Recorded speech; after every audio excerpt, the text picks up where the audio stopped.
നിങ്ങൾ അന്തരീക്ഷത്തിൽ ഒരു വൃത്തം വരച്ചാൽ ആ വൃത്തം മുകളിലേക്ക് നിങ്ങൾ സങ്കല്പിക്കുകയാണെങ്കിൽ നിങ്ങളുടെ ആ വൃത്തത്തിനുള്ളിൽ മാത്രം സൂര്യനേക്കാൾ വലിപ്പമുള്ള കോടിക്കണക്കിന് നക്ഷത്രങ്ങളുണ്ട് എന്നാണ്. 13 ലക്ഷം സൂര്യനേക്കാൾ ഇരട്ടി വലിപ്പമുള്ള എത്രയോ നക്ഷത്രങ്ങൾ, ആ നക്ഷത്രങ്ങളെ ചുറ്റിക്കൊണ്ടിരിക്കുന്ന ഗ്രഹങ്ങൾ, ആ ഗ്രഹങ്ങൾക്കുള്ള ഉപഗ്രഹങ്ങൾ എല്ലാം അടങ്ങിയ കോടാനക്കോടി വ്യൂഹങ്ങൾ അടങ്ങിയ അതിവിശാലമായ ഈ പ്രപഞ്ചം തട്ടാതെ മുട്ടാതെ ഒരാൾക്കും ഒരു പ്രയാസമോ ഒരു ബുദ്ധിമുട്ടോ നൽകാതെ കഴിവുള്ളവനായ അല്ലാഹു നൂറുസ് സമാവാതി വൽ അർള്, ആകാശഭൂമികൾക്ക് ഏറ്റവും വലിയ പ്രകാശം നൽകിയ അല്ലാഹുവിന്റെ അതീശത്വത്തോടെ ഈ പ്രപഞ്ചം മുന്നോട്ട് പോവുകയാണ്. ആ കാരുണ്യം നമ്മുടെ മനസ്സിൽ വരട്ടെ, ആ റബ്ബിന്റെ വിചാരം നമ്മുടെ മനസ്സിൽ വരട്ടെ. നമ്മളാണത് ഉൾക്കൊള്ളേണ്ടവർ, നമ്മളാണ് ആസ്ട്രോളജി പഠിക്കേണ്ടവർ, നമ്മളാണ് വാനശാസ്ത്രം പഠിക്കേണ്ടവർ. ചിന്താശൂന്യരായി കഴിഞ്ഞുകൂടുന്നവർക്ക്, ബോധമില്ലാതെ കഴിഞ്ഞുകൂടുന്ന ആളുകൾക്ക് അള്ളാഹുവിന്റെ സൃഷ്ടിലോകത്തെ വൈവിധ്യങ്ങളെക്കുറിച്ചോ അവന്റെ വൈഭവങ്ങളെക്കുറിച്ചോ ഒന്നുമേ തിരിച്ചറിയുവാൻ കഴിയില്ല. പടച്ചവനെ അറിയേണ്ടത് അവൻ സൃഷ്ടിച്ചു വെച്ചിരിക്കുന്ന അത്ഭുതങ്ങളിലൂടെയാണ്. ഇന്ന ഫീ ഖൽഖിസ് സമാവാതി വൽ അർള്, ആകാശഭൂമികളെ അല്ലാഹു തആല പടച്ചതിലുണ്ട്. വഖ്തിലാഫിൽ ലൈലി വന്നഹാർ ലആയാതിൻ ലിഉലിൽ അൽബാബ്, രാവും പകലും ചുരുങ്ങിയത് ഭാഗത്ത് ചില രാത്രികൾ ചുരുങ്ങി വരുന്നു, ചില രാത്രികൾ ദൈർഘ്യത്തോടെ വരുന്നു, ചില പകലുകൾ സമയം കൂടുതൽ വരുന്നു, ചില ഇടങ്ങളിൽ പകല് കൂടുതൽ രാത്രി കുറവ്, രാത്രിയും പകലും ഒന്നിനു പിറകെ മറ്റൊന്നായി വരുന്നു. ഇത്തരം കാര്യങ്ങളുടെയൊക്കെ സംവിധാനങ്ങളെ കുറിച്ച് ആലോചിക്കുന്ന ആളുകൾക്ക് അതിൽ എന്റെ റബ്ബിനെ കുറിച്ച് ആലോചിക്കുവാനുള്ള ഒരുപാട് ദൃഷ്ടാന്തങ്ങളുണ്ട് എന്ന് പറഞ്ഞുകൊണ്ട് അല്ലാഹു പറയുകയാണ്, അല്ലദീന യദ്കുറൂനല്ലാഹ ഖിയാമൻ വഖുഊദാ. അങ്ങനെ പടച്ചവനിലേക്ക് അടുക്കുന്ന ആളുകൾ നിന്നുകൊണ്ടും ഇരുന്നുകൊണ്ടും കിടന്നുകൊണ്ടും അവനെ ഓർക്കുകയാണ്.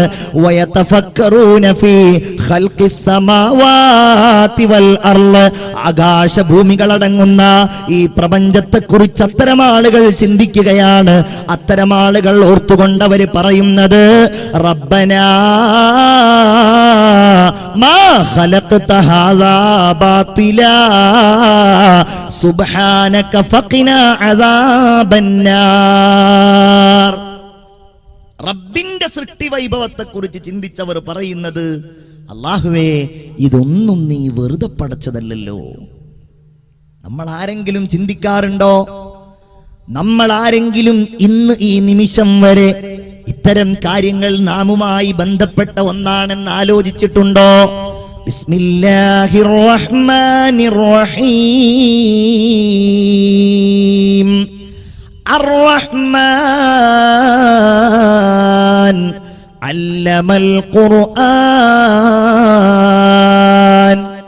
ഖലഖൽ ഇൻസാൻ അല്ലമഹുൽ ബയാൻ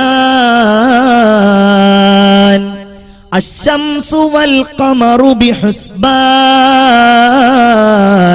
വന്നജ്മു വശ്ശജറു യസ്ജുദാൻ. അല്ലാഹുവിന്റെ കാരുണ്യത്തെക്കുറിച്ച് പറയുമ്പോ ഒരിക്കലും നമുക്ക് മാറ്റി നിർത്താൻ കഴിയാത്ത ഒരു സൂറത്താണിത്. തന്നെയുമല്ല, ഈ ശബ്ദം കേൾക്കുന്ന ഓരോ സത്യവിശ്വാസിയും ചെറുപ്പം മുതൽ തന്നെ കേട്ടുവരുന്ന ഒരു സൂറത്തുമാണിത്.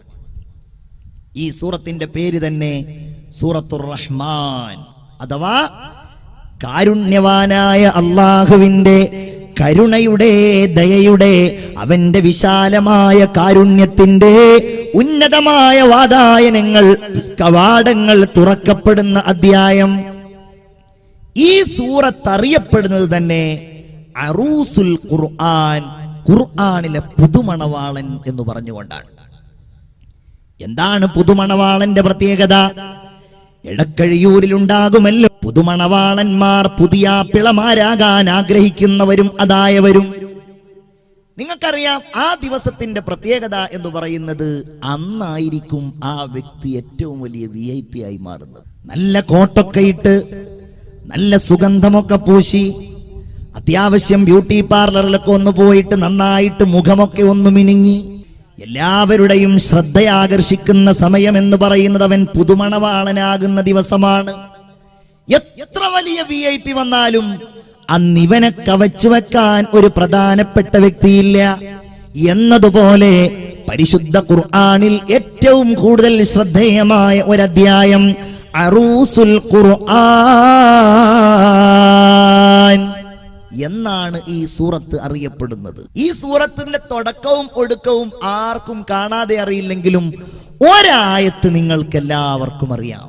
فبأي آلاء ربكما تكذبان 31 തവണയാണ് അല്ലാഹു തആല അത് ചോദിക്കുന്നത്. എന്താണ് ആ ചോദ്യത്തിന്റെ അർത്ഥം? അല്ലാഹു നൽകുന്ന നർഗമാം നന്മകൾ ആവുമോ നിങ്ങൾക്ക് തള്ളിപ്പറയുവാൻ? അഥവാ പടച്ചവൻ ഈ ലോകത്ത് നിങ്ങൾക്ക് നൽകിയ ജീവിതത്തില് നിങ്ങൾ കാണുന്ന, നിങ്ങൾ അറിയുന്ന, നിങ്ങൾ അനുഭവിക്കുന്ന എന്തെല്ലാം കാര്യങ്ങളുണ്ടോ ജനങ്ങളെ, അതേതെങ്കിലും എനിക്ക് റബ്ബ് നൽകിയതെന്നല്ലെന്ന് പറയാൻ നിങ്ങൾക്ക് കഴിയുമോ എന്നാണ് ഖുർആൻ ചോദിക്കുന്നത്. തബാറകസ്മു റബ്ബിക ദുൽ ജലാലി വൽ ഇക്റാം. അല്ലേ? ശ്രേഷ്ഠനായി സർവർക്കുമാരാധ്യനായി സദാമേവും അല്ലാഹുവിൻ നാമം മഹോന്നതം. എന്തൊരധ്യായമാണിതെന്നറിയുമോ പ്രിയപ്പെട്ടവരെ? പടച്ചവൻ എനിക്കും നിങ്ങൾക്കും നൽകിയത് എന്തെല്ലാമാണ് എന്നറിയാൻ ആഗ്രഹിക്കുന്നവർ ഈ സൂറത്ത് ഒരു തവണയൊന്ന് പാരായണം ചെയ്താൽ മതി. അതുകൊണ്ടല്ലേ ഈ സൂറത്ത് അവതീർണമായ സന്ദർഭത്തിൽ അള്ളാഹുവിന്റെ ഹബീബ് സ്വഹാബികളുടെ മുമ്പിൽ ഉറക്കെ വിളിച്ചു ചോദിക്കുകയാണ്, മൻ യഖ്റഉ ഹാദിഹി സൂറത അലാ ഖുറൈശ്. ആരാണ് ഖുറൈശികളുടെ മുൻപിൽ പോയി ഈ സൂറത്ത് ഓതിക്കൊടുക്കുക? സ്വഹാബികളൊന്നും എഴുന്നേറ്റ് നിന്നില്ല. നമ്മൾ അതവരുടെ അധൈര്യമായി കാണേണ്ടതില്ല. കാരണം അവർ പട്ടിണി പാവങ്ങളാണ്, ഉടുതുണിക്ക് മറുതുണിയില്ലാത്തവരാണ്. റസൂലിൽ വിശ്വസിച്ച് ഏതാനും മാസങ്ങളും ദിവസങ്ങളുമായവരാണ്. ഇടിഞ്ഞു പൊളിയാറായ ദാറുൽ അർഖം എന്ന് പറയുന്ന മക്കയിലുണ്ടായിരുന്ന ആ വീട്ടിൽ വെച്ച് അള്ളാന്റെ റസൂല് ചോദിക്കുകയാണ്, സ്വഹാബാ, നിങ്ങൾക്കിടയിൽ നിന്ന് ആരാണ് ഈ സൂറത്ത് ഖുറൈശികളുടെ മുൻപിൽ പോയി ഓതിക്കൊടുക്കുക? എഴുന്നേറ്റ് നിൽക്കാൻ ഒരാൾ ധൈര്യം കാണിച്ചു. അദ്ദേഹത്തിന്റെ പേര് സയ്യിദുനാ അബ്ദുല്ലാഹി ഇബ്നു മസ്ഊദ് റളിയല്ലാഹു തആല അൻ. ആ ചരിത്രം പഠിക്കുമ്പോൾ തന്നെ മനസ്സ് നിർമ്മലമായി പോകും. അത്രയും വലിയ ചരിത്രത്തിന്റെ ഉടമയാണ് ഈ സ്വഹാബി വര്യൻ. എപ്പോഴും നബിയുടെ കൂടെ നിന്ന് എല്ലാ ഘട്ടത്തിലും റസൂലുള്ളാഹിന്റെ കൂടെ ഇങ്ങനെ പോയി. അല്ലേ? ഹദീസുകളിൽ നമുക്ക് കാണാൻ കഴിയും, ഒരിക്കൽ റസൂലുള്ള പറഞ്ഞു, എനിക്ക് ജിന്നുകൾ ഖുർആൻ ഓതാൻ വേണ്ടി എന്നെ ക്ഷണിച്ചിട്ടുണ്ട്. എന്റെ അടുക്കലേക്ക് ജിന്നുകൾ വരാമെന്ന് പറഞ്ഞിട്ടുണ്ട്. മനുഷ്യരല്ലാത്ത മറ്റൊരു വിഭാഗമാണല്ലോ, മറഞ്ഞു കിടക്കുന്ന ഒരു വിഭാഗമാണല്ലോ ജിന്നുകൾ. ആ ജിന്നുകൾ എന്റെ അടുക്കൽ ഖുർആൻ കേൾക്കാൻ വരാമെന്ന് പറഞ്ഞിട്ടുണ്ട്. ആരാണ് എന്റെ കൂടെ വരാൻ തയ്യാറുള്ളത്? അപ്പോഴും ഇദ്ദേഹം എഴുന്നേറ്റ് നിന്നു, ഞാനുണ്ട് നബിയേ. ചെന്നു. അബ്ദുല്ലാഹ് ഇബ്നു മസ്ഊദ് റസൂലുള്ളാഹിന്റെ കൂടെ ചെന്നു. റസൂലുള്ള ഒരു വര വരച്ചുകൊണ്ട് പറഞ്ഞു, അബ്ദുല്ലാ, എന്ത് കേട്ടാലും എന്ത് കണ്ടാലും ഈ വര നീ മുറിച്ചു കടക്കല്ലേ മോനെ. അള്ളാന്റെ റസൂല് കുറച്ചങ്ങോട്ട് പോയി. അബ്ദുല്ലാഹ് ഇബ്നു മസ്ഊദ് പറയുകയാണ്, വലിയ ബഹളവും വലിയ ശബ്ദവും മട്ടഹാസങ്ങളും ഞാൻ കേൾക്കാൻ തുടങ്ങി. എന്റെ റസൂലിന് വല്ല അപകടവും വന്നേക്കുമോ എന്ന് ഞാൻ ഭയന്നുപോയി. എന്നാലും ഞാൻ റസൂലുള്ള പറഞ്ഞതല്ലേ ആ വര മുറിച്ച് കടക്കാതിരിക്കുവാൻ, അതുകൊണ്ട് ഞാനത് മുറിച്ച് കടക്കാതെ ഇരുന്നു എന്ന് പറഞ്ഞുകൊണ്ട് അബ്ദുല്ലാഹ് ഇബ്നു മസ്ഊദ് അവിടെ കാത്തു നിൽക്കുകയാണ്. ഒരുപാട് സമയം കഴിഞ്ഞു. റസൂലുള്ള തിരിച്ചു വന്നുകൊണ്ട് പറയുകയാണ്, അബ്ദുല്ലാ, കൊല്ലങ്ങൾക്ക് മുമ്പ് സുലൈമാൻ നബി അലൈഹിസ്സലാമിന്റെ കാലത്തുള്ള നൂറുകണക്കിന് ജിന്നുകൾക്ക് ഞാൻ ഖുർആൻ ഓതി കൊടുത്തിട്ടുണ്ട് അബ്ദുല്ലാ. ആ സംഭവം ഉദ്ധരിക്കുന്ന ഒരു സൂറത്ത് തന്നെ ഖുർആനിലുണ്ട്. സൂറത്തുൽ ജിന്ന് എന്നാണ് അധ്യായത്തിന്റെ പേര്. ഒരു കാര്യം കൂടെ നിങ്ങളോട് ഞാൻ പറയുകയാണ്, ആ ജിന്നുകൾക്ക് ഖുർആൻ ഓതി കൊടുത്ത സ്ഥലത്ത് ഇന്നും മക്കയിൽ പോയാൽ മസ്ജിദുൽ ജിന്ന് എന്ന് പറയുന്ന ഒരു പള്ളി നിങ്ങൾക്ക് കാണാൻ കഴിയും. ഈ സംഭവത്തെ ഓർമ്മിപ്പിക്കുന്ന പള്ളിയാണത്. അബ്ദുല്ലാഹ് ഇബ്നു മസ്ഊദ് പറഞ്ഞു, നബിയെ, ഇത് ഖുറൈശികളുടെ മുമ്പിൽ പോയി ഓതിക്കൊടുത്തുകൊള്ളാം. റസൂലുള്ള പറഞ്ഞു, വേണ്ട അബ്ദുല്ലാ, നീ അവിടെ ഇരിക്കണം. അങ്ങനെ പറയാനൊരു കാരണമുണ്ട്. അതെന്താണ്? കൂട്ടത്തിലെ ഏറ്റവും ദുർബലനായ മനുഷ്യനാണ് സയ്യിദുനാ അബ്ദുല്ലാഹ് ഇബ്നു മസ്ഊദ് റളിയല്ലാഹു അൻഹു. ചെറിയ കൈകാലുകൾ, ദുർബലമായ കൈകൾ, തടിയില്ലാത്ത കാലുകൾ, വളരെ ദുർബലനാണ്. വേറെ ഒരു ചരിത്രത്തിൽ കാണാം, ഒരിക്കൽ നബിയും സ്വഹാബിയായ അബ്ദുല്ലാഹ് ഇബ്നു മസ്ഊദും കുറച്ച് സ്വഹാബികളും കൂടെ ഇങ്ങനെ മദീനയിലൂടെ നടന്നു പോവുകയാണ്. ആ സമയത്ത് അറാഖ് എന്ന് പറയുന്ന ഒരു മരം നിങ്ങൾക്കറിയാമല്ലോ. ആ മരത്തിൽ നിന്ന് ഒരു ചെറിയ കഷ്ണം വേണം പല്ല് തേക്കാൻ എന്ന് റസൂലുള്ള പറഞ്ഞപ്പോ ആ മരത്തിന്റെ മുകളിലേക്ക് ചാടിക്കയറുകയാണ് അബ്ദുല്ലാഹ് ഇബ്നു മസ്ഊദ് റളിയല്ലാഹു തആല അൻ. അദ്ദേഹം അങ്ങ് കയറിയിട്ട് റസൂലുള്ളാഹിക്ക് വേണ്ടിയിട്ട് ഈ അറാഖ് ഇങ്ങനെ പൊട്ടിച്ചുകൊണ്ടിരിക്കുകയാണ്. താഴെ നിൽക്കുന്ന സ്വഹാബികൾ ഈ കാഴ്ച കണ്ടു. ആ അറാഖിന്റെ ചുള്ളിക്കമ്പുകളെ അനുസ്മരിക്കുന്ന കൈകാലുകൾ കണ്ടപ്പോൾ അബ്ദുല്ലാഹ് ഇബ്നു മസ്ഊദിന്റെ കാലുകളിലേക്കും കൈകളിലേക്കും നോക്കിക്കൊണ്ട് അവരങ്ങനെ ചിരിക്കുകയാണ്. റസൂലുള്ള ചോദിച്ചു, നിങ്ങൾ ചിരിക്കുകയാണല്ലേ? എന്തിനാ നിങ്ങൾ ചിരിക്കുന്നത്? ഈ ചെറിയ കൈകാലുകളുണ്ടല്ലോ, ഈ ദുർബലമായ കൈകളും കാലുകളും ഉണ്ടല്ലോ, അസ്ഖലാനി ഫിൽ മീസാൻ, നാളെ അല്ലാഹു തആല നന്മയും തിന്മയും കനം തൂക്കുന്ന മീസാനിൽ ഇത് കനം തൂങ്ങുന്നതാണെന്ന് മുത്തുനബി മുഹമ്മദ് മുസ്തഫ സല്ലല്ലാഹു അലൈഹി വസല്ലം അദ്ദേഹം രണ്ടാമതും പറഞ്ഞു, നബിയെ, ഞാൻ തന്നെ ഓതിക്കൊടുത്തോളാം. വേണ്ട, നീ സൂറത്തുർ റഹ്മാൻ ഓതിക്കൊടുക്കേണ്ട. മൂന്നാമത്തെ തവണ റസൂലുള്ളാന്റെ കൽപ്പനക്ക് കാത്തു നിന്നില്ല, ഓടുകയാണ്. ആളുകളെ വകഞ്ഞു മാറ്റിക്കൊണ്ടോടുകയാണ്. കഅബ ശരീഫിന്റെ തൊട്ടടുക്കലെത്തി. ആളുകൾ ഇങ്ങനെ തവാഫ് ചെയ്യുന്നുണ്ട്. ഖുറൈശി പ്രമുഖന്മാര് വല്ലാതെ കൂട്ടം കൂടി സ്വറ പറയുന്നുണ്ട്. അബ്ദുല്ലാഹ് ഇബ്നു മസ്ഊദ് നേരെ അങ്ങ് ചെല്ലുകയാണ്. താൻ ചെറിയ മനുഷ്യനാണെങ്കിലും കഴിയുന്നത്ര ഉയർച്ചയിൽ നിന്നുകൊണ്ട് കഅബ ശരീഫിന്റെ ഖില്ലയിൽ ചാരി നിന്നുകൊണ്ട് അബ്ദുള്ള ഓതുകയാണ്, അർ റഹ്മാനു അല്ലമൽ ഖുർആൻ. കാരുണ്യവാനായ അല്ലാഹു തആല അവന്റെ കാരുണ്യത്തിന്റെ ഏറ്റവും വലിയ പ്രതീകമായി, മനുഷ്യരുടെ മുഴുവൻ സംസ്കൃതിയുടെയും അടയാളമായി, അവരുടെ മുന്നോട്ടുള്ള കാൽവെപ്പിന്റെ പ്രചോദനമായി അവർക്കിതാ ഖുർആൻ പഠിപ്പിച്ചിരിക്കുകയാണ്. ഖലഖൽ ഇൻസാൻ, മനുഷ്യനെ പടച്ചത് അല്ലാഹുവാണ്. ഇത് സഹിക്കാൻ കഴിയില്ലല്ലോ അവർക്ക്. വിശ്വാസിയുടെ ഈ പ്രഖ്യാപനം, ഖുർആനിന്റെ ഈ മധുരമൂറുന്ന വചനങ്ങൾ ആളുകൾ ഇങ്ങനെ അടുക്കലേക്ക് വരാൻ തുടങ്ങി. എല്ലാവരും ആ വാക്യങ്ങളിലേക്ക് ഇങ്ങനെ ശ്രദ്ധിക്കുകയാണ്. പരിശുദ്ധ ഖുർആനിന്റെ സുന്ദരമായ ആ വചസ്സുകളിൽ എല്ലാവരും ഇങ്ങനെ മതിമറഞ്ഞ് നിലകൊള്ളുകയാണ്. അടുത്ത വാക്ക് വന്നു, ഖലഖൽ ഇൻസാൻ അല്ലമഹുൽ ബയാൻ അശ്ശംസു വൽ ഖമറു ബിഹുസ്ബാൻ. മനുഷ്യൻ അവന്റെ സമയം കണക്കാക്കുന്ന, അവന്റെ മാസം കണക്കാക്കുന്ന, അവൻ വർഷങ്ങളും അവന്റെ ജീവിതവും ക്രമീകരിക്കുന്ന സൂര്യനും ചന്ദ്രനുമുണ്ടല്ലോ, വെളിച്ചമേകുന്ന സൂര്യനും ചന്ദ്രനുമുണ്ടല്ലോ, അത് അള്ളാഹുവിന്റെ നിയമമനുസരിച്ചാണ്, അവന്റെ കണക്കും അവന്റെ കഴിവുമനുസരിച്ചാണ്, നിയന്ത്രണമനുസരിച്ചാണ് സഞ്ചരിച്ചു കൊണ്ടിരിക്കുന്നത്. വന്നജ്മു വശ്ശജറു യസ്ജുദാൻ. ഖുർആനിന്റെ വജസ്സുകളിലേക്ക്, ആ വചനപ്രവാഹങ്ങളിലേക്ക്, ആ സ്വരരാഗസുധയിലേക്ക് ലയിച്ചു ചേർന്നിരിക്കുന്ന ആ സഹോദരന്മാരുടെ മുൻപിൽ വെച്ച് ബഹുമാനപ്പെട്ട അബ്ദുല്ലാഹ് ഇബ്നു മസ്ഊദ് പറയുകയാണ്, വന്നജ്മു വള്ളിച്ചെടികൾ, വശ്ശജറു മരങ്ങൾ, യസ്ജുദാൻ അവർ അല്ലാഹുവിന് സുജൂദ് ചെയ്യുന്നു.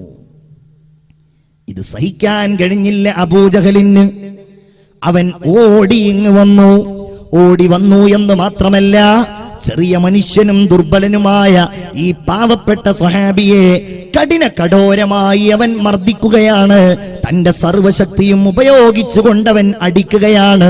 അടികൊണ്ട ചെറിയ മനുഷ്യൻ വേദനാജനകമായ ശബ്ദത്തോടെ അദ്ദേഹം അങ്ങ് വേച്ച് നിലത്ത് വീഴുകയാണ്. നിലത്ത് വീണപ്പോ രണ്ട് ചെവിയും പൊത്തിപ്പിടിച്ചുകൊണ്ട് ബഹുമാനപ്പെട്ടവർ എഴുന്നേൽക്കുകയാണ്. ചെവി പൊട്ടി ഒഴുകുന്നുണ്ട്, രക്തം ഒഴുകുന്നുണ്ട്. ആ ചെവിയും പൊത്തിപ്പിടിച്ചുകൊണ്ട് ഇലാ ഹളറത്തി റസൂലില്ലാഹ്, അള്ളാന്റെ റസൂലിന്റെ അടുക്കലേക്ക് വരികയാ. ഹബീബായ റസൂലേ, എന്നെ അബൂജഹൽ അടിച്ചു നബിയേ. എല്ലാവർക്കും വലിയ സങ്കടമായി, എല്ലാവർക്കും വലിയ ദുഃഖമായി. അബൂജഹൽ വല്ലാതെ മർദ്ദിച്ചിരിക്കുന്നുവല്ലോ, പകരം ചോദിക്കാൻ ഞങ്ങളുടെ അടുക്കൽ ശക്തിയില്ലല്ലോ. അതാ നസലൽ അമീനു മലക്ക് ജിബ്രീൽ അലൈഹിസ്സലാം ഇറങ്ങി വന്നുകൊണ്ട് അള്ളാഹുവിന്റെ റസൂലിന് സന്തോഷ വാർത്ത അറിയിക്കുകയാണ്. യാ റസൂലല്ലാഹ്, നിങ്ങൾ പേടിക്കേണ്ടതില്ല നബിയേ. ഇതിന് പകരം ഉണ്ടാകുന്ന ഒരു ഘട്ടം ഏതാനും സമയത്തിനകം നമുക്ക് വന്നു വരാൻ പോവുകയാണ്, നമ്മുടെ ഇടയിൽ സംജാതമാകാൻ പോവുകയാണ്. ഞാൻ ആ ചരിത്രം ചുരുക്കുകയാണ്. കാലം കടന്നുപോയി, ബദർ യുദ്ധം വന്നു. ബദറിന്റെ പോർക്കളത്തില് അബ്ദുല്ലാഹ് ഇബ്നു മസ്ഊദ് അന്വേഷിച്ച് നടക്കുകയാണ്. എവിടെയാണ് എന്നോട് ക്രൂരമായി പെരുമാറിയ അബൂജഹൽ, എന്റെ ഹബീബായ നബിയെ മർദ്ദിച്ച, റസൂലുള്ളാഹിക്കെതിരെ അക്രമങ്ങൾ അഴിച്ചുവിട്ട അബൂജഹൽ എവിടെയാണ്? അങ്ങനെ അന്വേഷിക്കുമ്പോഴതാ രണ്ട് ചെറിയ കുട്ടികൾ മുആദും മുഅവ്വിദും അവർ അബൂജഹലുമായി യുദ്ധത്തിലേർപ്പെട്ടിരിക്കുകയാണ്. തന്റെ കയ്യിലുണ്ടായിരുന്ന കുന്തം അങ്ങാഞ്ഞെറിഞ്ഞു. അബൂജഹൽ അങ്ങ് നിലത്ത് വീണു. നിലത്ത് വീണ ഇവന്റെ നെഞ്ചത്ത് കയറി നിൽക്കുകയാണ്. നിന്നെ ഞാൻ കൊല്ലാൻ പോവുകയാണ്.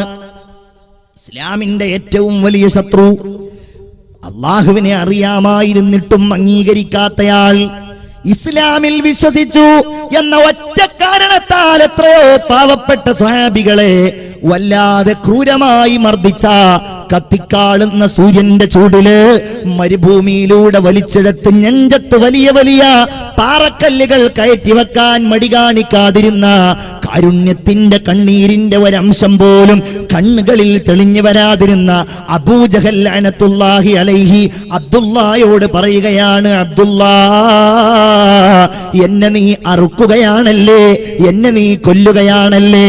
അതേ, നിന്നെ ഞാൻ കൊല്ലുകയാണ്. എന്നാൽ അതിനു മുമ്പ് ഒന്ന് രണ്ട് കാര്യങ്ങൾ പറയാനുണ്ട്. ഒന്നെന്താന്നറിയോ? നിന്റെ പ്രവാചകനായ മുഹമ്മദിനോട് നീ പറയണം, എന്റെ ജീവിതത്തിൽ എനിക്ക് ഏറ്റവും വെറുപ്പുണ്ടായ ആള് നിന്റെ പ്രവാചകനായ മുഹമ്മദാണ്. രണ്ടാമത്തെ കാര്യം, എന്റെ കഴുത്ത് നീ മുറിക്കുമ്പോ എന്റെ കഴുത്തിന്റെ താഴെ നിന്ന് നീ മുറിക്കണം അബ്ദുല്ലാ.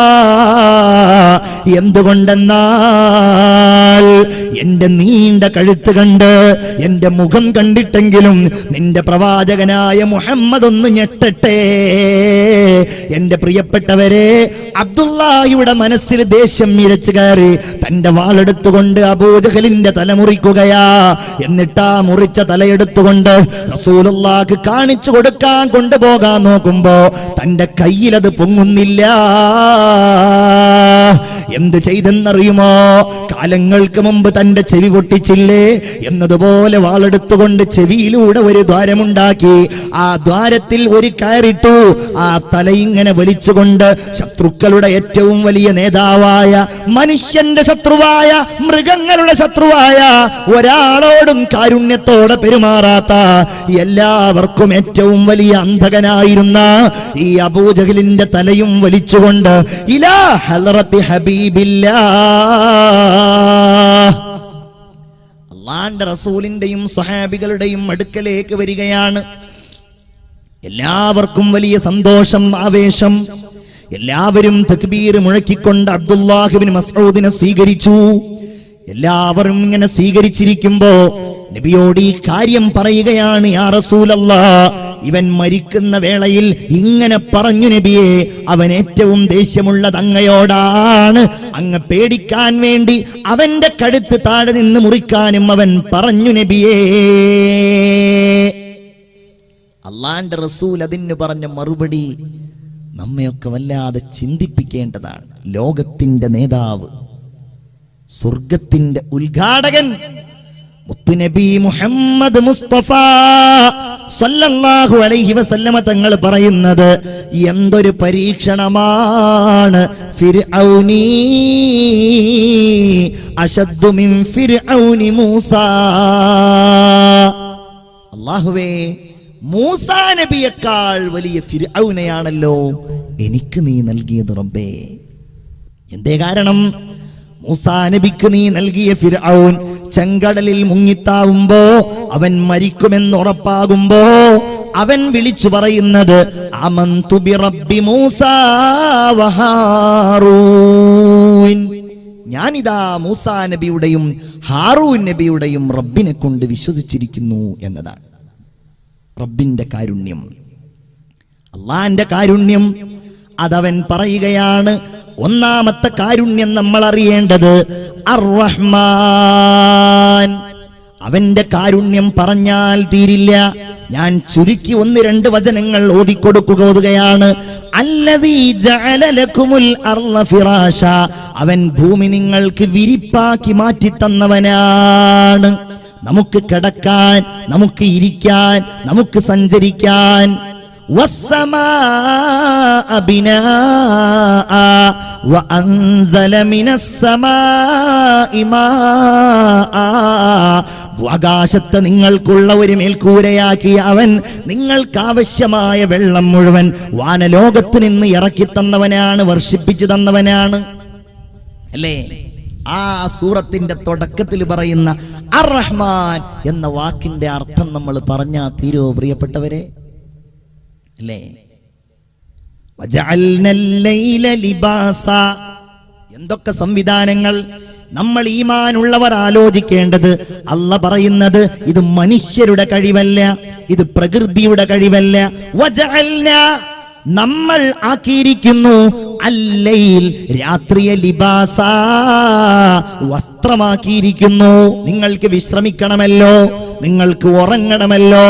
പൊതുസമൂഹത്തിൽ നിന്നും പല കാര്യങ്ങളും നിങ്ങൾ മറച്ചു പിടിക്കാൻ മോഹിക്കുന്നുണ്ടല്ലോ. ആ കാര്യങ്ങൾ നിങ്ങൾക്ക് ചെയ്യാൻ നിങ്ങൾക്കിതാരാവ്. വല്ലൈലി ഇദാ അസ്അസ്. ഖുർആനിന്റെ വാക്യങ്ങൾ എത്ര മനോഹരമാണ്. രാത്രി ഇങ്ങനെ പതുക്കെ പതുക്കെ പിൻവാങ്ങുന്നു. വസ്സുബ്ഹി ഇദാ തനഫസ്. പകലിതാ പതുക്കെ പതുക്കെ ശ്വാസം വിട്ട് ഇങ്ങനെ വരുന്നു. വജഅൽനൻ നഹാറ മആശാ. ഞാൻ അർത്ഥം മാത്രം പറയുന്നു, ഒരുപാട് കാര്യങ്ങൾ പറയാനുണ്ട്.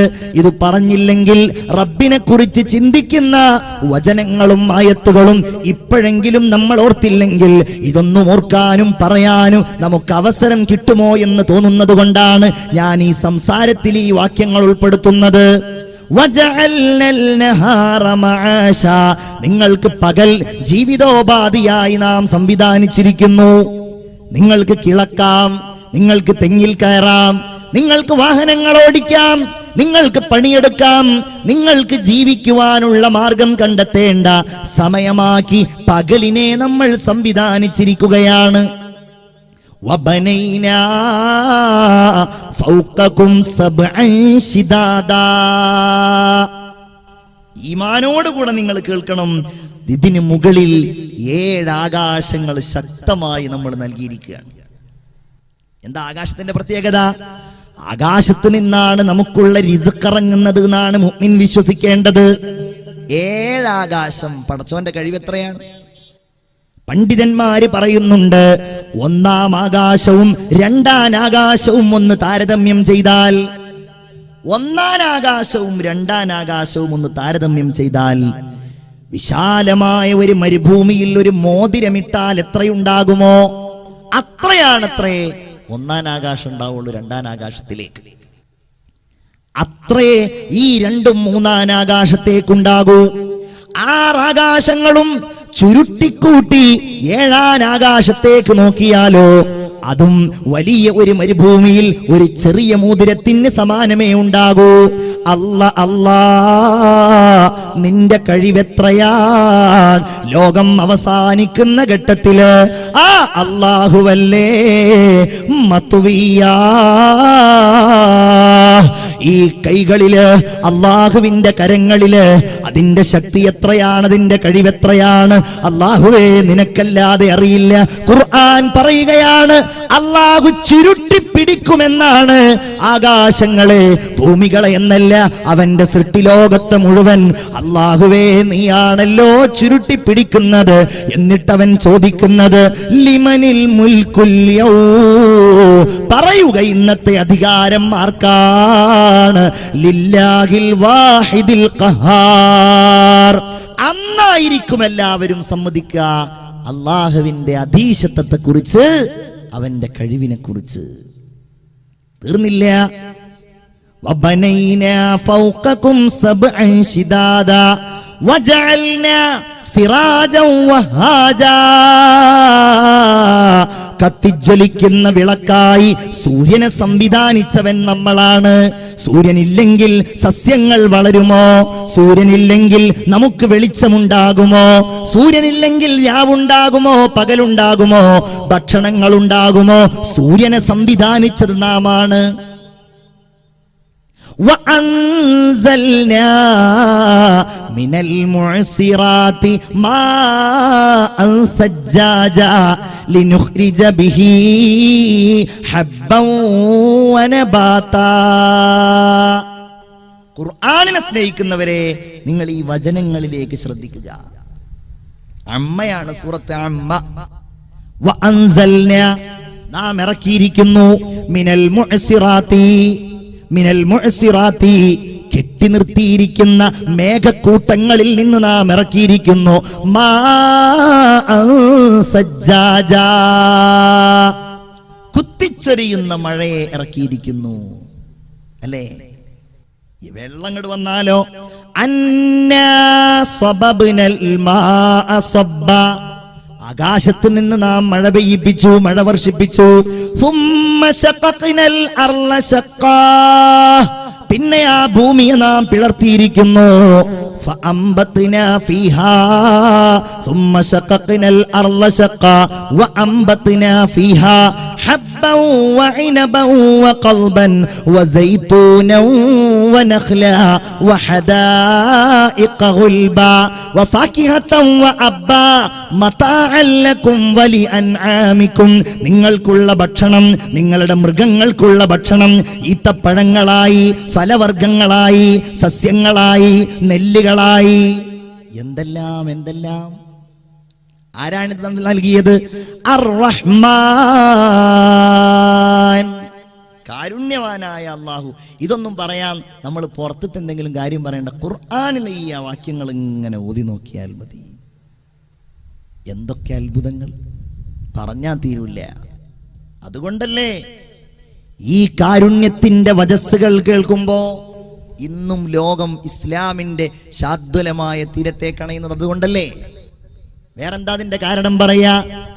ഈ വചനങ്ങളുടെ പ്രവാഹം, അതിശക്തമായ വചനങ്ങളിൽ ഉൾക്കൊണ്ടിരിക്കുന്ന രാജാതിരാജന്റെ ഉന്നതമായ കഴിവുകൾ. അർ-റഹ്മാൻ, അല്ലാഹുവിന്റെ കാരുണ്യത്തെ കുറിച്ച് മനസ്സിലാക്കിയാൽ ആർക്കാണ്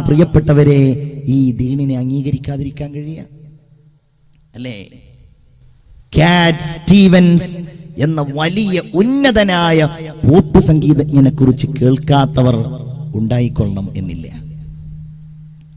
പോപ്പ് സംഗീതം നമുക്കാർക്കും പരിചയമില്ല.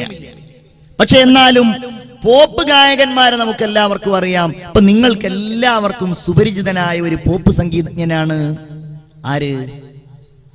നിങ്ങൾക്ക് എല്ലാവർക്കും അറിയാം, മൈക്കൽ ജാക്സൺ. ഇല്ലേ? മൈക്കൽ ജാക്സൺ പോപ്പ് സംഗീതത്തിലൂടെ നേടിയെടുത്ത സ്ഥാനങ്ങളും നേട്ടങ്ങളും പണവും പ്രതാപവും ഒക്കെ അദ്ദേഹം മരിച്ചതിനോടനുബന്ധിച്ച് പത്രങ്ങളിൽ നമ്മൾ വായിച്ചിട്ടുണ്ടായിരുന്നു. സത്യത്തിൽ നമ്മൾ ആരും ജീവിതത്തിൽ ഇന്ന് വരെ പോപ്പ് സംഗീതം കേട്ടിട്ടില്ല. എന്നാലും പോപ്പ് സംഗീതം ലോകത്ത് പ്രശസ്തമാണ്. ഞാൻ പറയുന്നത് പാശ്ചാത്യ ലോകത്ത് പോപ്പ് സംഗീതജ്ഞന്മാരെന്ന് പറഞ്ഞാൽ അവിടെ വലിയ ആരാധനാപാത്രങ്ങളാണ്. അന്ന് 970 കാലഘട്ടങ്ങളിൽ അമേരിക്കയടക്കമുള്ള ബ്രിട്ടൻ അടക്കമുള്ള പാശ്ചാത്യൻ രാജ്യങ്ങളിൽ ഉന്നതനായി അറിയപ്പെട്ടിരുന്ന പോപ്പ് സംഗീതജ്ഞനായിരുന്നു കാറ്റ് സ്റ്റീവൻസ്. ഇദ്ദേഹത്തിന്റെ ജീവചരിത്രം നിങ്ങൾക്ക് വേണമെങ്കിൽ ഒന്ന് മൊബൈൽ ഫോണിൽ നെറ്റുള്ള ആളുകൾ ഉണ്ടാവുമല്ലോ, കാറ്റ് സ്റ്റീവൻസ് എന്ന് അതിൽ നിങ്ങൾ ടൈപ്പ് ചെയ്താൽ ഞാൻ ഇനി പറയാൻ പോകുന്ന കാര്യങ്ങൾ നിങ്ങൾക്കതിൽ കാണാൻ കഴിയും. അദ്ദേഹം തന്നെ പറയുന്ന കാര്യങ്ങളാണ്. 978 അദ്ദേഹം മൊറോക്കോ സന്ദർശിക്കാൻ വേണ്ടി പോവുകയാണ്. മുസ്ലിം രാജ്യമായ മൊറോക്കോയുടെ തെരുവോരത്തിലൂടെ കാറ്റ് സ്റ്റീവൻസ് ഇങ്ങനെ നടന്നു പോകുമ്പോഴാണ് പെട്ടെന്നാണ് പള്ളിയിൽ നിന്ന്, പരിസരങ്ങളിൽ നിന്ന് അല്ലാഹു അക്ബർ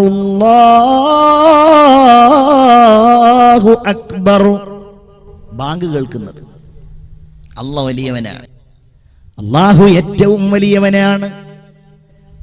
കാറ്റ് സ്റ്റീവൻസ് ചോദിച്ചു, വാട്ട് ഈസ് ദിസ് മ്യൂസിക്? ഇതെന്താണ് ഇങ്ങനെ ഒരു മ്യൂസിക്? ഞാൻ കേട്ടിട്ടില്ലല്ലോ. കൂടെയുള്ള ആളുകൾ പറഞ്ഞു കൊടുത്തു, this is the music of God. ഇത് ദൈവത്തിന്റെ സംഗീതമാണ്. ഇദ്ദേഹം പറയുന്നു, ദൈവത്തിന്റെ സംഗീതമോ? ഒരുപാട് മ്യൂസിക്കുകളെ പറ്റി ഞാൻ കേട്ടിട്ടുണ്ട്. I have heard about many musics. ഒരുപാട് മ്യൂസിക്കുകളെ കുറിച്ച് ഞാൻ കേട്ടിട്ടുണ്ട്. പക്ഷെ ആദ്യമായിട്ടാണ് മ്യൂസിക് ഓഫ് ഗോഡിനെ കുറിച്ച് ഞാൻ കേൾക്കുന്നത്. അദ്ദേഹം പറയുന്നുണ്ട്, മ്യൂസിക് ഫോർ ഫെയിം, പ്രശസ്തിക്ക് വേണ്ടിയുള്ള സംഗീതം. മ്യൂസിക് ഫോർ മണി, പണത്തിന് വേണ്ടിയുള്ള സംഗീതം. മ്യൂസിക് ഫോർ പവർ, ഇതൊക്കെ കേട്ടിട്ടുണ്ട്. അധികാരത്തിന് വേണ്ടിയുള്ള സംഗീതം. സംഗീതത്തിന്റെ പല വഴികളും എനിക്കറിയാം. ദൈവത്തിനുമുണ്ടോ ഒരു സംഗീതം? അത് മനസ്സിൽ കുറിച്ചിട്ടു ഇദ്ദേഹം. പിന്നീട് ഇദ്ദേഹം നാട്ടിലേക്ക് വരികയാണ്. അദ്ദേഹം പറയുന്നു, ഒരിക്കൽ ഞാനിങ്ങനെ എന്റെ ഹോളി ആഘോഷിക്കുന്നതിനിടയിൽ ഞാനിങ്ങനെ കടൽ തീരത്ത് കുളിച്ചുകൊണ്ടിരിക്കുകയാണ്. മെൽബോ കടൽ തീരത്ത് ഞാൻ കുളിച്ചുകൊണ്ടിരിക്കുമ്പോ പെട്ടെന്നാണ് എന്നെ ഒരു തിരമാല ഇങ്ങനെ തള്ളി തള്ളി തള്ളി ഇങ്ങനെ കടലിന്റെ ആഴിയിലേക്ക്, അഗാധതയിലേക്ക് കൊണ്ടുപോകുന്നത്. ഞാൻ മരണത്തെ മുന്നിൽ കണ്ടു. മുന്നിൽ കണ്ടപ്പോ ഞാൻ വിളിച്ചു, ഓ മൈ ഗോഡ്, എന്റെ ദൈവമേ, ഇഫ് യു സേവ് മീ, എന്നെ നീ രക്ഷപ്പെടുത്തുകയാണെങ്കിൽ I will live for you, I will work for you. ഞാൻ നിനക്ക് വേണ്ടി ജീവിക്കാം ദൈവമേ, ഞാൻ നിനക്ക് വേണ്ടി പണിയെടുക്കാം ദൈവമേ.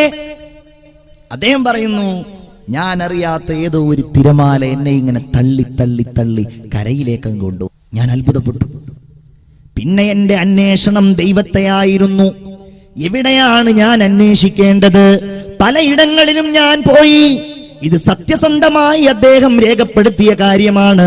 അദ്ദേഹം പറയുന്നു, ഞാൻ ക്രൈസ്തവ മതത്തെക്കുറിച്ച് പഠിച്ചു, ഞാൻ ജൂത മതത്തെക്കുറിച്ച് പഠിച്ചു, ഞാൻ ബുദ്ധിസത്തെക്കുറിച്ച് പഠിച്ചു.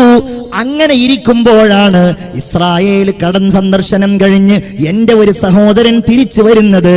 അവൻ എനിക്ക് വിശുദ്ധ ഖുർആനിന്റെ ഒരു കോപ്പി കൊണ്ടു തന്നു. ഞാനത് വായിച്ചു.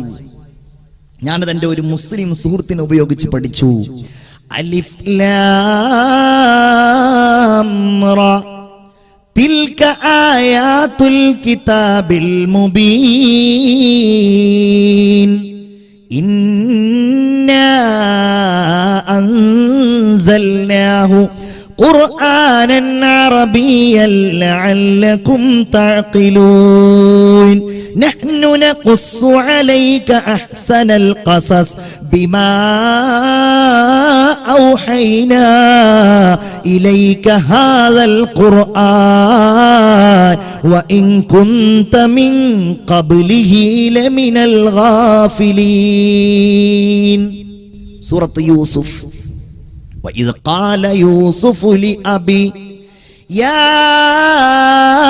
أبتي إني رأيت 11 كوكبا والشمس والقمر رأيتهم لي ساجدين. ഞാൻ പഠിച്ചു, ഞാൻ അറിഞ്ഞു, ഞാൻ മനസ്സിലാക്കി ലാ ഇലാഹ ഇല്ലല്ലാഹ്. ആ വചനപ്രവാഹത്തിൽ, ആ മാസ്മരികമായ ഖുർആനിന്റെ ശക്തിയിൽ റബ്ബിനെ കുറിച്ച് പറയുന്ന, അള്ളാഹുവിന്റെ ഉന്നതമായ ദർശനങ്ങളെ പറയുന്ന ഈ വചനങ്ങളിൽ കാറ്റ് സ്റ്റീവൻസ് മുസ്ലിമായി നിങ്ങൾക്കറിയുമോ? ഇന്നും ലോകത്തറിയപ്പെടുന്ന ഇസ്ലാമിക പ്രബോധന പ്രവർത്തന രംഗങ്ങളിൽ ലോകാടിസ്ഥാനത്തിൽ അറിയപ്പെടുന്ന മഹാപണ്ഡിതൻ ഷെയ്ഖ് യൂസുഫുൽ ഇസ്ലാം എന്ന പേര് സ്വീകരിച്ചുകൊണ്ട് അദ്ദേഹം ഇന്നും ലോകത്തറിയപ്പെടുന്നുണ്ട്. നിങ്ങൾ ഇന്റർനെറ്റിൽ സെർച്ച് ചെയ്താൽ, നിങ്ങൾ യൂട്യൂബിൽ അന്വേഷിച്ചാൽ ഷെയ്ഖ് യൂസുഫുൽ ഇസ്ലാമിന്റെ ബുർദ നിങ്ങൾക്ക് കേൾക്കാൻ കഴിയും. യൂസുഫുൽ ഇസ്ലാമിന്റെ ത്വലഅൽ ബദ്ർ നിങ്ങൾക്ക് കേൾക്കാൻ കഴിയും. യൂസുഫുൽ ഇസ്ലാമിന്റെ ഖുർആൻ പാരായണം നിങ്ങൾക്ക് കേൾക്കാൻ കഴിയും. എന്തേ കാരണം? ഈ വചനങ്ങളാണ്. അർ-റഹ്മാൻ. ഞാൻ ഇനി അതിലേക്ക് കൂടുതലായി കടക്കുന്നില്ല. അല്ലാഹു റബ്ബുൽ ഇസ്സത്ത് അതിന്റെ ശക്തമായ, അവന്റെ ശക്തമായ ഉന്നതമായ ആശയങ്ങളെ പറയുകയാണ്. അല്ലമൽ ഖുർആൻ. ആ കാരുണ്യത്തിന്റെ ഏറ്റവും വലിയ തെളിവാണ് അവൻ പരിശുദ്ധമായ ഖുർആനിനെ പഠിപ്പിച്ചു എന്നത്. അതവന്റെ കാരുണ്യമാണ്. അത് പഠിക്കാൻ കഴിയുന്നത് കാരുണ്യമാണ്. അത് കേൾക്കാൻ കഴിയുന്നത്, അത് ഉൾക്കൊള്ളാൻ കഴിയുന്നത്, അത് സ്വീകരിക്കാൻ കഴിയുന്നത് എല്ലാം ആ കാരുണ്യം ലഭ്യമാകുന്നതിന്റെ അടയാളമാണ്. അല്ലേ? ആ കാരുണ്യത്തിലേക്ക് നമ്മൾ മടങ്ങണം. ഖുർആനിലേക്ക് നമ്മൾ മടങ്ങണം. നമുക്ക് ആ ഖുർആൻ ഓതാനും പാരായണം ചെയ്യാനും മനസ്സും ശക്തിയും ഉണ്ടാകണം. നമുക്കൊക്കെ ഒന്ന് ഖുർആനുമായിട്ട് എത്ര ബന്ധമാണുള്ളതെന്ന് നിങ്ങളൊന്ന് ആലോചിച്ച് നോക്കൂ. അല്ലാഹ് എന്താ പറഞ്ഞത്? ഫീഹി ശിഫാഉം വറഹ്മ. അതിൽ അള്ളാന്റെ കാരുണ്യമുണ്ട്. ആ ഖുർആനിൽ നിങ്ങൾക്കെല്ലാവർക്കും പരിപൂർണമായ ശമനവുമുണ്ട്. നിങ്ങളുടെ മനസ്സിന്റെ, നിങ്ങളുടെ ശരീരത്തിന്റെ എന്തെല്ലാം കുഴപ്പങ്ങളുണ്ടോ അത് മുഴുവൻ നിങ്ങൾക്ക് മാറ്റിത്തരുന്ന ഏറ്റവും ശക്തമായ വചനങ്ങളാണ് പരിശുദ്ധമായ ഖുർആനിന്റേത് എന്നാണ് അല്ലാഹു തആല സൂചിപ്പിക്കുന്നത്. നമ്മളത് അറിയുക, നമ്മൾ പഠിക്കുക, ആ ഖുർആനിലേക്ക് അടുക്കുക, അള്ളാഹുവിന്റെ കാരുണ്യം നമ്മൾ സ്വീകരിക്കുന്നവരാവുക. അല്ലെ? നമുക്ക് വേണ്ടിയുള്ളത് നമ്മൾ ഉപയോഗപ്പെടുത്തിയില്ലെങ്കിൽ വേറെ ആരാ ഉപയോഗപ്പെടുത്തുക? നമ്മളാണ് അതിന്റെ വക്താക്കൾ, നമ്മളാണ് അതിന്റെ പ്രയോക്താക്കൾ. ഒരൊറ്റ കാര്യം മാത്രം ഞാൻ പറയുകയാണ്. ഖുർആൻ ഓതുന്നവർക്കേ മരിക്കുന്ന സമയത്ത് ഈമാൻ പൂർണ്ണമാകൂ. ഖുർആൻ ഓതുന്നവർക്കേ ഖബറിന്റെ ഉള്ളിൽ ചോദ്യങ്ങൾക്ക് ഉത്തരം നൽകാൻ കഴിയൂ. ഖബറിന്റെ ഉള്ളിൽ സമാധാനമേകിക്കൊണ്ട്, ശാന്തിയേകിക്കൊണ്ട് മനുഷ്യരൂപത്തിൽ അള്ളാഹുവിന്റെ കാരുണ്യത്തിന്റെ അമൃതവർഷമായ ഖുർആൻ വരുമെന്ന് മുത്തുനബി മുഹമ്മദ് മുസ്തഫ. ഞാനും നിങ്ങളും നാളെ പോയി കിടക്കുന്ന ഖബറിന്റെ ഏകാന്തതയുണ്ടല്ലോ, ഭീകരതയുണ്ടല്ലോ, ഒരൽപ്പം കാരുണ്യം റബ്ബിൻ നമുക്ക് ചെയ്തു തന്നിരുന്നെങ്കിലെന്ന്, ഒരു ചെറിയ മോചനമുണ്ടായിരുന്നെങ്കിലെന്ന്, എനിക്ക് വേണ്ടി ആരെങ്കിലും ഒന്ന് സഹായിച്ചിരുന്നെങ്കിലെന്ന് ഞാനും നിങ്ങളും നാളെ ആഗ്രഹിക്കുന്ന ഖബറിന്റെ ഏകാന്തതയിൽ വെച്ച് റസൂലുള്ളാഹി തങ്ങൾ പറയുകയാണ്, യഅതീഹി റജുലുൻ ശാബ്. നല്ല ഒരു യുവാവ് ഈ ഖബറിൽ ഇവന്റെ അടുക്കലേക്ക് വരും. അവന്റെ നിറം നല്ലതായിരിക്കും, ഷാഹിബുൽ ലൗൻ, നല്ല നിറമായിരിക്കും അവന്റേത്. അങ്ങനെ നിറമുള്ള സുന്ദരനായ ഒരു ചെറുപ്പക്കാരൻ ഈ ഖബറിന്റെ ഉള്ളിൽ കിടക്കുന്ന ഇവന്റെ അടുക്കലേക്ക് വരും. ഖബറിലുള്ളയാൾ ചോദിക്കും, മൻ അന്ത, നീ ആരാണ്? ഖബറിലുള്ളയാൾ തിരിച്ചു ചോദിക്കും, എന്നെ നിനക്ക് മനസ്സിലായില്ലേ? അമാ തഅരിഫുനീ, എന്നെ നിനക്ക് മനസ്സിലായില്ലേ? അനൽ ഖുർആനുല്ലദീ അസ്ഹർത ലൈലക, രാത്രി ഉറക്കമൊഴിച്ച് നീ ഓതിയിരുന്നില്ലേ ഖുർആൻ? ആ ഖുർആനാണ് ഞാൻ. ഇതാ ഈ ഖബറിൽ അല്ലാഹു അവന്റെ കാരുണ്യം കൊണ്ട് എന്നെ മനുഷ്യരൂപത്തിൽ നിനക്ക് സമാധാനമേകുവാൻ പറഞ്ഞയച്ചതാണെന്ന് പരിശുദ്ധ ഖുർആൻ മനുഷ്യരൂപത്തിൽ വന്ന് മറുപടി പറയുമെന്ന് ഒരു കള്ളം പോലും ജീവിതത്തിൽ പറഞ്ഞിട്ടില്ലാത്ത മുത്തുനബി മുഹമ്മദ് മുസ്തഫ സല്ലല്ലാഹു അലൈഹി വസല്ലം. നമ്മൾ ആഗ്രഹിക്കുക, നമ്മൾ അതിനു വേണ്ടി പണിയെടുക്കുക, ഖുർആൻ ഓതുന്നവരാവുക. അതാണ് അർ-റഹ്മാനു അല്ലമൽ ഖുർആൻ ഖലഖൽ ഇൻസാൻ. റബ്ബിന്റെ കാരുണ്യം നിങ്ങൾ ആലോചിച്ചു നോക്കൂ. ഈ ലോകത്ത് നമുക്കൊക്കെ അല്ലാഹു ജന്മം നൽകിയില്ലേ? ഇന്ന് നമുക്കൊരു പേരുണ്ട്, ഇന്ന് നമുക്കൊരു ശരീരമുണ്ട്, ഇന്ന് നമുക്കൊരു അഡ്രസ് ഉണ്ട്, ഇന്ന് നമുക്ക് താമസിക്കാൻ ഒരു വീടുണ്ട്, ഇന്ന് നമുക്ക് ചൂണ്ടിക്കാണിക്കാൻ ഒരു ഉപ്പയുണ്ട്, ഒരു ഉമ്മയുണ്ട്. ആരാണതിന്റെ സംവിധായകൻ? അല്ലേ? ചിന്തിച്ചു നോക്കൂ നിങ്ങൾ. അള്ളാഹ്ക്ക് മാത്രം അറിയുന്ന കാര്യം. 2000 കൊല്ലം കഴിഞ്ഞ് നിങ്ങൾക്കൊരു പേരക്കിടാവ് ഉണ്ടാകും. 100ാമത്തെ പേരക്കിടാവെന്ന് സങ്കല്പിക്കുക. ഉദാഹരണം, ആ പേരക്കിടാവ് എങ്ങനെയുള്ളവനായിരിക്കും നമുക്കറിയില്ല. അവന്റെ മുഖം എങ്ങനെയായിരിക്കും? അവൻ കഴിക്കുന്ന മാമ്പഴത്തിന്റെ വിത്തെവിടെയായിരിക്കും ഇന്ന്? അവൻ കുടിക്കുന്ന വെള്ളത്തിന്റെ മഴ എവിടെയായിരിക്കും? അതിന്റെ നീരാവി കടലിന്റെ ഏതു ഭാഗത്തായിരിക്കും? എല്ലാം അറിയുന്നവൻ ഖലഖൽ ഇൻസാൻ, ഇതിന്റെ സൃഷ്ടാവായ നമ്മുടെ റബ്ബ് തന്നെയാണ്. നമ്മൾ നിസ്കരിക്കുമ്പോൾ നിൽക്കുന്ന റബ്ബ്, നമ്മൾ അല്ലാഹ് എന്ന് വിളിക്കുന്ന റബ്ബ്, എന്റെയും നിങ്ങളുടെയും ഈ ഒരുമിച്ച് കൂടൽ ഏതൊരു നാഥന്റെ വിളിക്കനുസരിച്ചാണോ ആ സംവിധായകനായ രാജാതിരാജനായ അല്ലാഹുവിന്റെ മഹത്വങ്ങളാണ് പ്രിയപ്പെട്ടവരെ നമ്മൾ ഓർക്കുന്നത്. ചിന്തിച്ചു നോക്കൂ നിങ്ങൾ. നമുക്ക് അല്ലാഹ് ഈ ലോകത്ത് ജന്മം നൽകിയില്ലേ മുഅ്മിനെ? അല്ലേ? അപ്പൊ നിങ്ങൾ ആലോചിക്കുന്നുണ്ടോ, ജന്മം നൽകാതിരിക്കുകയായിരുന്നു നല്ലത്? അല്ല, അതൊരു തെറ്റായ ചിന്തയാണ്. ഒരു സാധനം നമ്മുടെ അടുക്കൽ ഉള്ളതാണോ ഇല്ലാത്തതാണോ നല്ലത്? ഉള്ളതാണ്, അല്ലേ? ഒരു 50,000 രൂപ എന്റെ കയ്യിൽ ഇല്ലാത്തതല്ലല്ലോ, ഉള്ളതാണല്ലോ നല്ലത്. ഒരു ഇന്നോവ കാറ് എനിക്കുള്ളതാണല്ലോ നല്ലത്. നിങ്ങളൊക്കെ അങ്ങനെ ചിന്തിക്കും, അല്ലേ? കാശിന്റെയും കാറിന്റെയും കാര്യമായതുകൊണ്ട് എല്ലാവരും അങ്ങനെ തന്നെ ചിന്തിക്കും. നമ്മുടെ ജന്മത്തിന്റെ കാര്യത്തിലും അങ്ങനെ തന്നെയാണ് ആലോചിക്കേണ്ടത്. നമ്മളെ ഈ ലോകത്ത് ജനിപ്പിച്ചത് അല്ലാഹുവിന്റെ കാരുണ്യം അവൻ നിറച്ചുകൊണ്ടല്ലേ മുഅ്മിനേ? വലഖദ് ഖലഖ്നൽ ഇൻസാന മിൻ സുലാലത്തിൻ മിൻ തീൻ. നിങ്ങൾ വളരെ ശ്രദ്ധിക്കണം. ഈ ആയത്തുകൾ ഇങ്ങനെ ഓതുമ്പോൾ ഒരിക്കലും അശ്രദ്ധന്. വലഖദ് ഖലഖ്നൽ ഇൻസാന മിൻ സുലാലത്തിൻ മിൻ തീൻ. അള്ളാന്റെ കാരുണ്യം കഴിഞ്ഞിട്ട് ഞാൻ മറ്റുള്ള കാരുണ്യത്തിലേക്ക് കടക്കും. ഇത് പറഞ്ഞാൽ തീരാത്തതാണ്. മണ്ണിന്റെ സത്തയിൽ നിന്നാണ് മനുഷ്യരെ നിങ്ങളെ നാം പടച്ചിട്ടുള്ളത്, അല്ലേ? ഒപ്പയർ എന്ന ശാസ്ത്രജ്ഞൻ പറയുന്നുണ്ട്, മനുഷ്യന്റെ ശരീരത്തിൽ മണ്ണിലുള്ള എല്ലാ ഘടകങ്ങളും അടങ്ങിയിരിക്കുന്നുണ്ട് എന്ന്. അതുകൊണ്ടാണത്രേ മണ്ണിലേക്ക് മനുഷ്യനടക്കമുള്ള ജീവികൾ എത്രയും വേഗം ലയിച്ചു ചേരുന്നത്. 3 പിടി മണ്ണ് നമ്മൾ കയ്യിൽ പിടിക്കാറില്ലേ? നമ്മൾ ഖബറിലേക്ക് വലിച്ചെറിയാറില്ലേ? ഉമ്മായുടെ മുഖത്തേക്ക് നമ്മൾ ഇടാറില്ലേ? ബാപ്പായ ഖബറിൽ വെച്ചിട്ട് നമ്മൾ ഇടാറില്ലേ? മിൻഹാ ഖലഖ്നാകും, ഈ മണ്ണിൽ നിന്നാണ് നിങ്ങളെ പടച്ചത്. വഫീഹാ നുഈദുകും, ദേ മണ്ണിലേക്ക് തന്നെ നിങ്ങളെ മടക്കിയിരിക്കുന്നുവല്ലോ. വമിൻഹാ നുഖ്രിജുകും താറതൻ ഉഖ്റാ, ഇനി അതിൽ നിന്ന് തന്നെ വരാനുള്ളവരല്ലേ നിങ്ങൾ? മുഅ്മിനേ ചിന്തിക്കുക.